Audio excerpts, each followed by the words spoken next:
भांज, एक रुला देने वाली कहानी।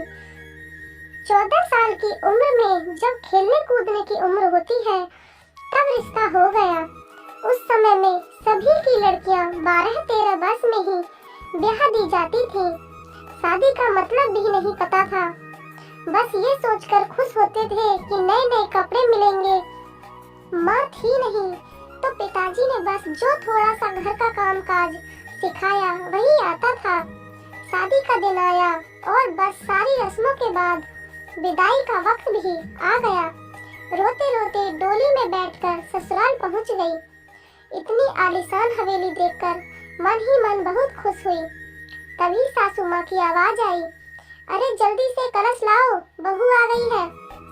और मैंने घूंघट की आड़ से अपनी सास को देखा। आंखों से एकदम सख्त मिजाज की लग रही थी। मुझे सच मानो थोड़ा डर गई थी। उन्हें देखकर सारी रस्में खत्म होते होते रात हो गई थी। बिस्तर पर लेटते ही नींद आ गई। सुबह सुबह नौकरानी ने आकर जगाया था कि चलो रसोई बनाने की रस्म है। तैयार होकर रसोई में गई और खीर बनाई। सबने तारीफ भी की, पर सासू माँ ने कभी निकाल दी। साथ ही साथ हिदायत भी दे दी कि अब बचपन छोड़कर कुछ काम काज सीख लो। 15 दिन बाद मेरे पति को भी हॉस्टल जाना था क्योंकि वह तब बीए कर रहे थे। खैर अमर भी हॉस्टल चले गए और मैं अकेली रह गई। अपनी सास और ससुर के साथ पढ़ती। बीच बीच में अमर चिट्ठी लिखते थे, पर पहले सासू माँ थी, बाद में मेरे पास आती थी। उम्र कम होने की वजह से इतना फर्क नहीं पड़ता था। मेरे अकेलेपन का साथी था आम का पेड़। हाँ, वही आम का पेड़ जो हवेली के पीछे के आंगन में लगा था। उस आम के पेड़ के नीचे एक कच्ची मिट्टी का कमरा भी बना हुआ था, पर वो पेड़ फल नहीं देता था, इसलिए सारे हवेली वाले उस पेड़ को बांझ कहते थे। पर मुझे न जाने क्यों उस पेड़ से बहुत प्यार था। जब काम से निर्वित होकर कुछ फुर्सत के पल मिलते थे तो एक वही पेड़ मेरा साथी होता था। उसको देखते हुए मैं अपनी सारी थकान भूल जाती थी। 2 साल बीत गए और मैं 16 की हो गई। अमर की भी सनातन की पढ़ाई पूरी हो गई थी। आज अमर वापस आ रहे थे।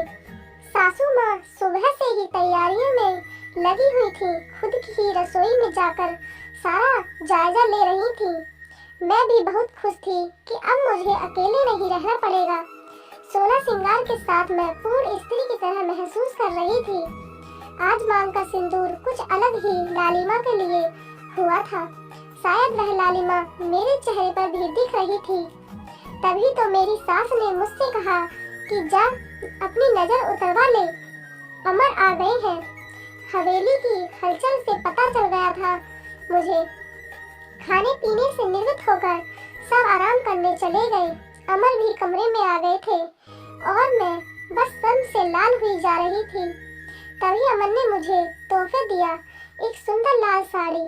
पर मेरे लिए तो अमर का वापस आना ही सबसे बड़ा तोहफा था। हमने ढेर सारी बातें की, जिनमें कुछ शिकायतें थी, कुछ प्यार था। समय बीतता गया और 2 साल कैसे बीत गए पता ही नहीं चला। अमर और मैं एक दूसरे के साथ बहुत खुश थे। एक दिन अचानक पता चला कि मेरे पिताजी बहुत बीमार हैं। अमर मुझे लेकर तुरंत रवाना हो गए। पिताजी मुझे देखकर बहुत खुश हुए, जैसे मेरे लिए ही अपनी सासों को रोका हुआ था। और फिर मुझे अमर के हवाले कर के वो इस दुनिया से चले गए।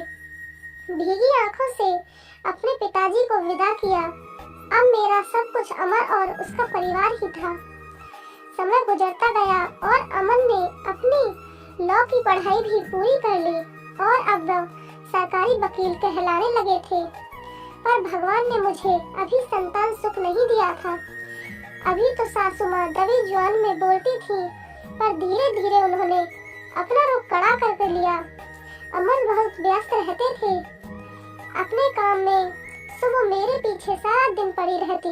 धीरे धीरे सारे गांव में ये बात फैल गई कि हवेली की बहू बांझ है। तीर की तरह चुभता था ये शब्द, पर कुछ कह नहीं पाती थी। सिर्फ आंसुओं से दिल हल्का करती थी। अमर मुझे दिलासा देते थे, पर लोगों का व्यवहार अंदर ही अंदर मुझे खोखला कर रहा था। अभी मेरी उम्र ही क्या थी, सिर्फ 19 साल, और लोगों ने मुझे बांझ बना दिया। बचपन से ही शरीर से दुबली पतली थी मैं।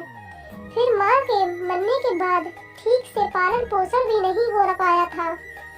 एक दिन अमर जब दोपहर के खाने पर घर आए तो सासू माँ ने फरमान सुना दिया कि हम अमर की दूसरी शादी करेंगे। उफ, इतना बड़ा धोखा अमर कैसे दे सकते हैं मुझे? नहीं, ऐसा नहीं हो सकता है। बत्ती बुझा दो, मुझे सोना है। अमर, कुछ बात करनी है आपसे। मैं थक गया हूँ। धानी, मुझे सोने दो। अमर, क्या आप दूसरी शादी करेंगे?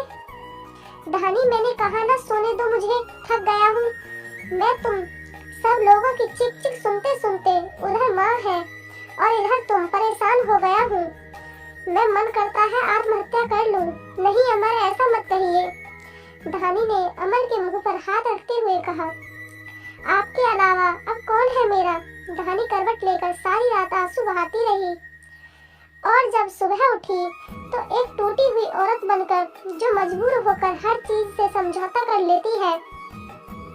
सारी रात यही सोचती रही कि शायद अमन ने भी मौन स्वीकृति दे दी है दूसरी शादी के लिए, पर उसे ये कहाँ मालूम था कि उसकी माँ ने किस हद तक उसे मजबूर किया है दूसरी शादी के लिए। 1 महीने के अंदर ही अमर की दूसरी शादी गेंदा से हो गई। गेंदा अमर की माँ की दूर के रिश्तेदार की बेटी है। धानी अपना सामान उस पीछे वाले कमरे में रख ले। आज से गेंदा इस कमरे में रहेगी अमर के साथ। सासू माँ ने हाथ नचाते हुए कहा, कैसे छोड़ दूं ये कमरा? नहीं, ये मेरा कमरा है, जिसे जहाँ जाना है जाए। पर फिर ख्याल आया कि जो ब्याह कर इस घर में लाया था, जब वही मेरा नहीं है तो ये कमरा कैसे मेरा हो सकता है? ऐसा सोचते हुए आंखों में आंसुओं का सैलाब उमड़ पड़ा। सिंदूर की डिब्बी और कुछ कपड़े लेकर उस कच्ची मिट्टी के कमरे की तरफ बढ़ गई। सामान एक कोने में रखकर खिड़की पर बैठ गई और उस आम के पेड़ को देखते हुए उसको निहारने लगी। इसे कुछ कब हो जाएगा? किस्मत कहूँ या कुछ और की, आज मेरी हालत भी इस पेड़ की तरह हो गई है, अकेला बेसहारा। जैसे ये अभी तक अपने अस्तित्व को बचाने में सफल रहा है, क्या मैं इसकी तरह आडिंग और मजबूत रह सकूंगी, या फिर किसी कमजोर लता की तरह मुरझा जाऊंगी और अपना अस्तित्व खो दूंगी? नहीं, ऐसा नहीं होगा। मैं मजबूत रहूंगी। जब ये बेजुबान पेड़ सबसे लड़ सकता है तो मैं क्यों नहीं? अपने विचार श्रृंखला से बाहर आते ही मैंने अपने आप को संभाला और हर स्थिति से लड़ने के लिए तैयार किया। दिन गुजरते गए और मैंने घर के कामों में अपने आप को व्यस्त कर लिया। अपनी कोठरी के आसपास खूब सारे पेड़ लगाए और बाकी बचे हुए समय में उन पेड़ों की देखभाल करने लगी। साथ ही उस आम के पेड़ की खास देखभाल करती थी। गेंदा एक सुलझी हुई लड़की है। वो जब भी मुझसे बात करने के लिए आती, मेरी सासू माँ उसे बहाने से बुला लेती। अमर पहले से भी ज्यादा व्यस्त रहने लगे थे। मुझसे बात तो करते थे, पर एक पछतावा हमेशा उनकी आंखों में दिखता था। शायद मेरी हालत देखकर बुरा लगता था उन्हें, पर माँ के खिलाफ जाने की हिम्मत नहीं जुटा पाते थे। गेंदा ने दिन से खुशी से गुजर रहे थे और मेरे दिन बस गुजर रहे थे। और देखते ही देखते वो दिन भी आ गया जब गेंदा ने खुशखबरी सुना दी कि वो माँ बनने वाली है। पूरी हवेली में त्योहार जैसा माहौल हो गया। सारे नौकरों में तोहफे बांटे जाने लगे। मैं भी बहुत खुश थी कि चलो अच्छा है, अब घर में एक नया भी मेहमान आएगा। शायद मेरी जिंदगी का सूनापन। गेंदा बहुत कमजोर थी और उम्र भी 16 साल। उसे बहुत तकलीफ होती थी। अब सासू माँ का आदेश था कि उसकी अच्छे से सेवा की जाए, जिससे कि उसकी कमजोरी दूर हो। सारी देखभाल के बाद भी गेंदा का वजन कुछ खास नहीं बढ़ रहा था। एक दिन चिंतित होते हुए मैंने अमर से कहा, भी कि गेंदा को शहर में किसी अच्छे डॉक्टर को दिखा लाओ, पर सासू माँ ने यह कहकर मना कर दिया कि हमारे भी बच्चे घर पर हुए हैं और अमर की वही पुरानी आदत की अपनी माँ के खिलाफ वो जा ही नहीं सकते थे। एक दिन गेंदा की तबीयत कुछ खराब होने लगी। उसकी सांस बहुत फूल रही थी। घबरा कर मैंने गांव के वैद्य जी को बुलवा भेजा। वैद्य जी ने आकर कुछ दवाइयाँ दी और खून की कमी भी बताई। और जब मैंने अमर को ये सब बताया तो सासू माँ ने मुझे गेंदा से दूर रहने का आदेश दे दिया, यह कहकर कि एक बांझ की छाया भी नहीं पड़नी चाहिए गेंदा पर। खैर मुझे गेंदा से दूर कर दिया गया और मैं फिर से अपनी कोठरी में अकेली सारा दिन बंद रहने लगी। या ये कहूँ कि अंदर ही अंदर मैं खुद भी डर गई थी कि कहीं सचमुच मेरी वजह से गेंदा को कुछ न हो जाए। कुछ दिन बाद रात में नौकरों का शोर शराबा सुनने आंगन की तरफ भागी। देखा तो गेंदा के प्रसव का समय आ गया था। गांव की बूढ़ी औरतों और दाइयों को बुलाया गया। पूरी हवेली में हलचल का माहौल था। मैंने अमर की तरफ देखा, बहुत डरे हुए लग रहे थे। मैं उनके पास गई और उन्हें थोड़ा धैर्य रखने को कहा। थोड़ी देर में ही बच्चे की किलकारी गूंजने लगी। हम सभी की खुशी का ठिकाना नहीं रहा। पर तभी काकी ने बाहर आकर बताया कि गेंदा की कमजोरी और खून की कमी के कारण वो गेंदा को बचा नहीं पाए। बेटी को जन्म देते ही गेंदा का देहांत हो गया। हाय, पोते का मुंह नहीं देख पाई मैं, अब कैसे मेरा वंश चलेगा। सासू माँ का विलाप सारी हवेली में गूंज रहा था। उस छोटी दूध मुँहे बच्ची को देखकर मेरा कलेजा मुंह को आता था। ऐसा लगता जैसे वो मैं हूँ। मैंने उसे कलेजे से लगा के रखा। जिनकी माँ नहीं होती वो बच्चे कुछ ज्यादा ही समझदार होते हैं। शायद जरा भी परेशान नहीं करती थी वो मुझे, बस दूध पीते ही सो जाती थी। सासू माँ का वही राग चलता रहता कि लड़कियों से वंश नहीं चलता है, पर अब शायद किसी को फर्क नहीं पड़ता था। अमर अब पहले से खुश रहने लगे थे। ऑफिस से आते ही मेरे कमरे में आते और गुड़िया को खिलाते। मुझे भी अमर को खुश देखकर अच्छा लगता था। साल बीत चुका था गेंदा को गए हुए और गुड़िया को आए हुए। आज गेंदा की बरसी है। हवेली में छोटी सी पूजा रखवाई है। मैंने पंडित जी के आते ही सासू माँ से प्रश्न किया कि क्या मैं जीते जी पोते का मुंह देख पाऊंगी, और पंडित जी ने उसके लिए कुछ ग्रह शांति के उपाय बताए। सासू माँ चल दी पंडित जी को हवेली दिखाने और सारी हवेली की शुद्धि कराने। मेरी कोठरी के पास भी गई और पंडित जी को वो बांझ पेड़ भी दिखाया। पेड़ देखते ही पंडित जी का मुंह बन गया और उन्होंने कहना शुरू कर दिया कि इसी मनहूस पेड़ की वजह से हमारे घर में बेटा नहीं है।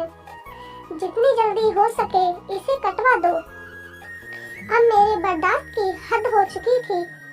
मैंने अमर की तरफ देखा, पर मुझे नहीं लगा कि वो मना करेंगे, और सासू माँ ने तुरंत नौकरों को बुला लिया कि आज इस पेड़ को काट ही डालो। मुझे कुछ समझ नहीं आ रहा था कि क्या करूं, कैसे अपने सुख दुख के साथी को बचाऊं। जैसे ही वो कुल्हाड़ी लेकर पेड़ काटने आगे बढ़ने लगे, मैं फुर्ती से भागकर उस पेड़ से लिपट गई और विनती करने लगी कि पेड़ को छोड़ दो, पर वो लोग नहीं माने। मैं रोती जा रही थी, पर किसी को तरस नहीं आ रहा था। तभी किसी ने मुझे खींचकर धक्का दिया और मेरे सिर पत्थर से टकरा गया। सिर से खून की धार निकल रही थी। यह देखकर अमर से रहा नहीं गया और उन्होंने सबको वहां से हटा दिया और तुरंत मुझे अस्पताल ले गए। मलहम पट्टी के बाद मुझे कुछ होश आया। डॉक्टर साहिबा सामने खड़ी थी और अमर को कुछ समझा रही थी। सासू माँ भी वही थी और उनके चेहरे से पता चल रहा था कि उन्हें अपने किए पर अफसोस है।